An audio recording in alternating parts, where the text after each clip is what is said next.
పవన్ కళ్యాణ్కి నేను అభిమానిని కాదు భక్తుడిని అంటూ ప్రకటించిన వారిలో శకలక శంకర్ కూడా ఉన్నాడు. పవన్కి తన సొంత డబ్బులతో గుడి కడతా అని అప్పుడెప్పుడో ఓ స్టేట్మెంట్ కూడా ఇచ్చాడు.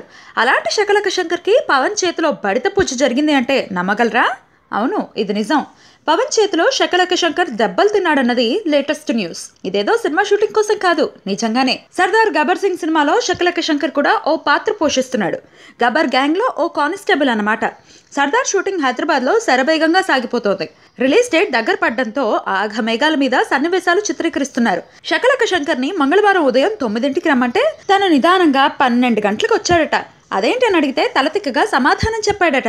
ఈ విషయం పవన్ వరకు వెళ్ళిందని టాక్. పవన్ పిలిచి క్లాస్ తీసుకోబోతే పవన్ ముందు కూడా తేడాగా మాట్లాడాడట శకలక శంకర్. దాంతో పవన్ సీరియస్ అయ్యారని చెయ్యి కూడా చేసుకున్నారని టాక్. ఇక మీదట ఇదే సీన్ రిపీట్ అయితే మామూలుగా ఉండదని వార్నింగ్ కూడా ఇచ్చారట. దాంతో శకలక శంకర్ తీవ్ర మనస్తాపానికి గురయ్యాడట. మంగళవారం రాత్రి ఈ విషయం తెలుసుకున్న జబర్దస్త్ మిత్ర బృందం శకలక శంకర్ ఇంటికి వెళ్లి ఓదార్చి వచ్చారట. పవన్తో కాస్త జాగ్రత్త అంటూ హితవు పలికారట. అది నిజమే. దేవుడికి ఇష్టమైతే వరాలిస్తాడు, కోపం వస్తే శపిస్తాడు. పవన్కి కోపం వచ్చింది, శపించాడు. ఇలా అనుకుంటే ఏ గొడవ ఉండదు, అంతే కదా.